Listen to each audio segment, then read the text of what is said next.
जय महाकाल दोस्तों, चलिए जानते हैं पंडित प्रदीप मिश्रा के नए एवं खास उपाय को।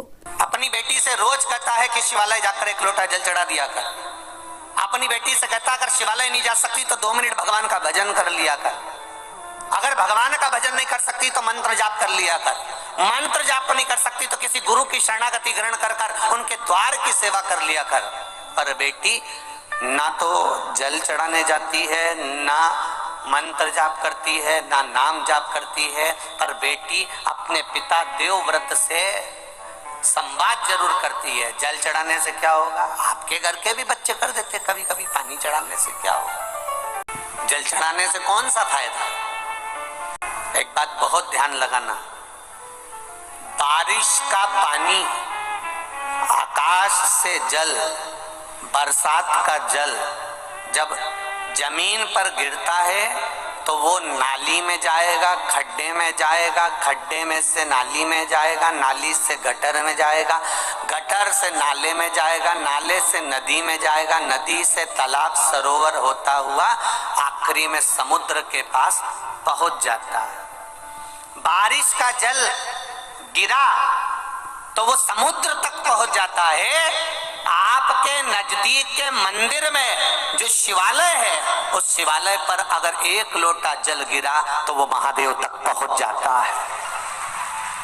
वो महादेव तक पहुंच जाएगा। आपने जो जल समर्पित करा, आपने जो जल चढ़ाया। आज बसंत पंचमी है, भगवान देवाधिदेव महादेव का आज बसंती पुष्प से सरसों का जो फूल होता है, 108 सरसों के पुष्प से भगवान शंकर का श्रृंगार किया जाता है या शिव को समर्पित किया जाता है।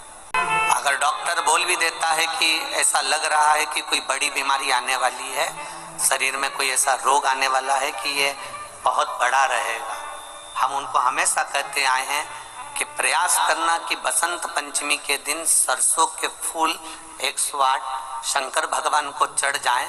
उसके बाद जांच करवाना प्रारंभ करो, बड़ी बीमारी नहीं आएगी, बाबा उसको टाल ही देगा।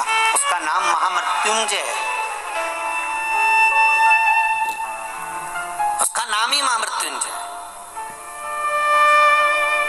और हमने पहले भी बैतूल की कथा में कहा था कि सरसों का जो पुष्प होता है, कोई आप कार्य करने के लिए जा रहे हो, कोई ठेकेदारी करने के लिए जा रहे हो, उसमें भी सरसों का पुष्प देवाधिदेव महादेव के लिए बहुत प्रबल होता है। बेटी को दिया ज्ञान, पर बेटी मानती नहीं, प्रश्न बहुत करती है, बहुत प्रश्न।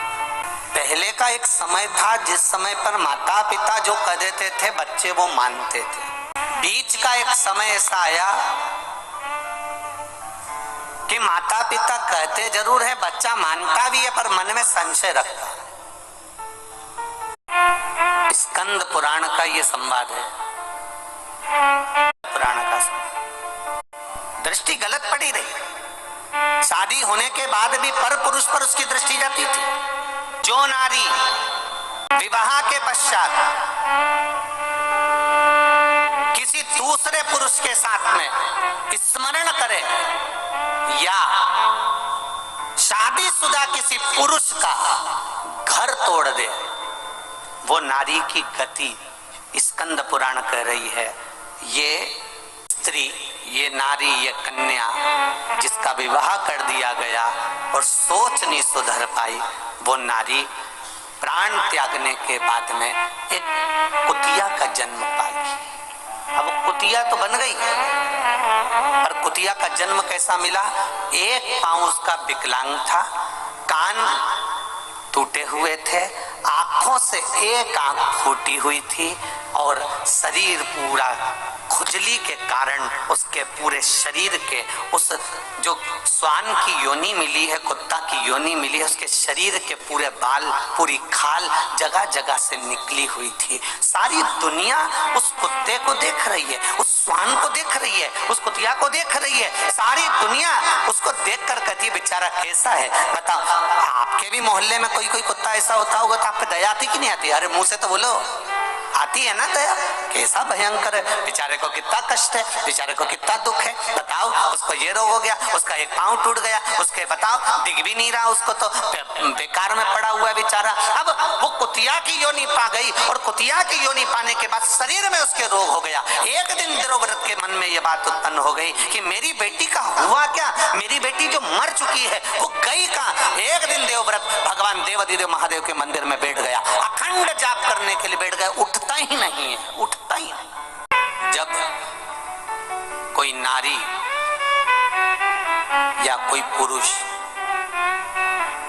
व्रत करता है, उपास करता है, उपास करता है, वो किसी भी देवता का उपास करे, शनिवार का करे, मंगलवार का करे, बुधवार का करे, गुरुवार का करे, रविवार का करे, तीज का करे, चतुर्थी का करे, अष्टमी का करे, एकादशी का करे, प्रदोष करे, द्वादशी करे, पंचमी करे, तीज करे, छठ करे, नवरात्रे करे, चतुर्थी करे, कोई पुरुष या स्त्री या बच्चा कोई भी व्रत करता है, जिस दिन वो व्रत रखता है उस दिन उसके शरीर में कौन सी देवी का अंश आकर विराजमान हो जाता है जिससे वो व्रत सफल कर पाता है। कौन सी देवी का अंश आ जाता है जिससे उसका व्रत, किसी भी व्रत को करे, वो एकादशी करे, द्वादशी करे, प्रदोष करे, सोमवार करे, मंगलवार करे, बुधवार करे, नवरात्रे करे, तीज करे, चतुर्थी करे, छठ करे, प्रदोष करे, दिवाली करे, दशहरा करे, जो व्रत उसको करना है करे,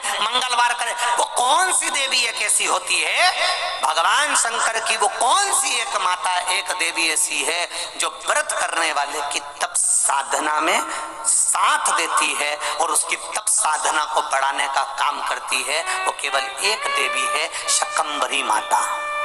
कौन सी माता है? माता शाकंभरी, केवल एक है जो व्रत साधना तप आराधना करने वाले के साथ हमेशा साथ देने के लिए उसके हृदय में विराजमान होती है, उसके चित्त वृत्ति में बैठी रहती है। कितना सुंदर कहा है, जो व्रत करता है ना, हम तो यहाँ तक कहते हैं कि अगर कोई कथा सुनने बैठा हुआ है, कथा सुन रहा है, आपको जाना है, आपका शरीर का जरा सा अंश भी चलते समय दूसरे के शरीर को नहीं लगना चाहिए। शिव महापुराण में वर्णन आया है पितरों की 3 कन्याओं का, मेना, धन्या, कला, इन तीनों का वर्णन आया है। पितृलोक में ये तीनों आराम से रह रही थी और सनकादि ऋषि बैठकर तप कर रहे थे, कथा की चर्चा कर रहे थे, सत्संग कर रहे थे। पहले मेना निकल कर गई, फिर धन्या निकल कर गई, फिर कला निकल कर गई, एक के पीछे एक तीनों निकल कर गई, तीनों निकल कर गई। इनका शरीर का लहंगा संत सनकादि ऋषि के जंघा पर पड़ गया, क्रोध आ गया, ऐ मेना, धन्या, कला, मैं तुम्हें श्राप देता हूं कि तुम तीनों मृत्यु लोक में एक साधारण सी स्त्री बनोगी।